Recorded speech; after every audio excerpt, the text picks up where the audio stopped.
Welcome to the deep dive.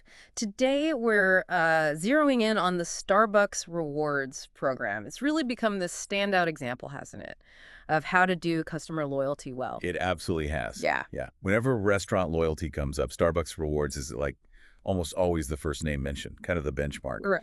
So our goal here for you listening is really to pull apart why it works so well. What are those key bits that other restaurants can actually use? We want to give you those actionable insights, Yeah. without drowning you in details. Think of it as your focused guide to what makes a loyalty program really effective, really stick with customers. Exactly. And just to set the stage, I mean, the scale here is pretty staggering. Starbucks Rewards has over 30 million members just in the US. 30 million. Yeah, that's like, think about it, roughly the entire population of Texas. It just shows the sheer size and reach we're dealing with. It really does. Yeah. And that didn't just happen instantly. The program's been around since, what, 2008? 2008, yeah. So it's had time to grow and change. Definitely. It's evolved. But the engagement now is, well, it's huge. Those 30 million people aren't just passive members either. They're actually driving a lot of business. A huge amount. We're talking loyalty members making up, get this, 53% of all Starbucks sales in the US. 53%.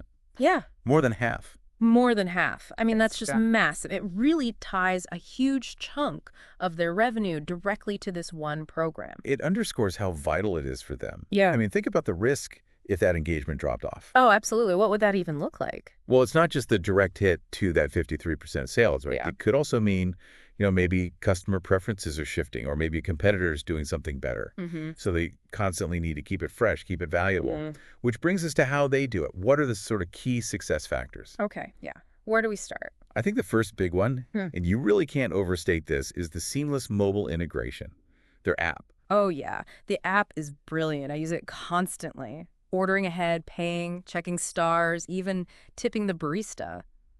It's all just there. It's incredibly smooth. It just fits into your day. Doesn't feel like an extra chore. That's the key word, frictionless. They've removed the barriers. Using the loyalty program isn't separate. It actually makes the whole Starbucks experience easier, faster. Right. And that ease of use is definitely a huge driver behind that 53% sales figure we mentioned. But it's not just the app's convenience. There's also the gamification element. Yes. The stars. This is where it gets kind of clever, doesn't it? It's not just, buy 10, get one free. No, exactly. Earning stars feels a bit like playing a game. And then you have the different tiers for rewards. Which motivates you to keep going, right? Oh, yeah. To unlock the next level. Precisely. It taps into some interesting psychology. That star system uses something like variable ratio reinforcement, a bit like a slot machine, weirdly.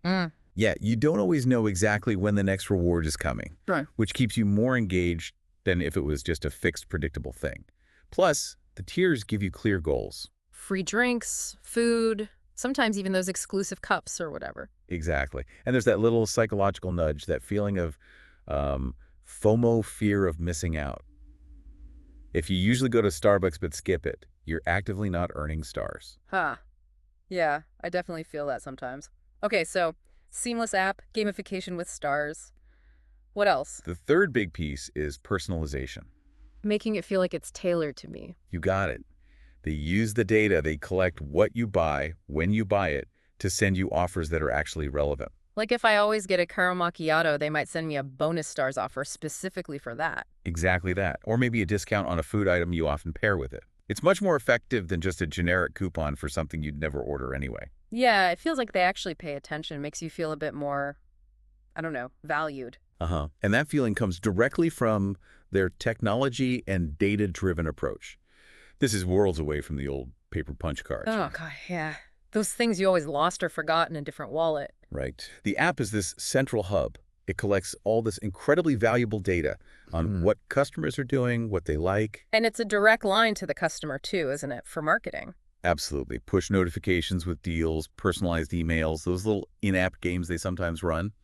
It's a direct marketing channel. But it feels less like generic advertising because it's often, tailored. Exactly. More relevant, less intrusive. Okay, so we've covered the mobile app, the gamification, personalization, the tech backbone. Let's switch gears a bit.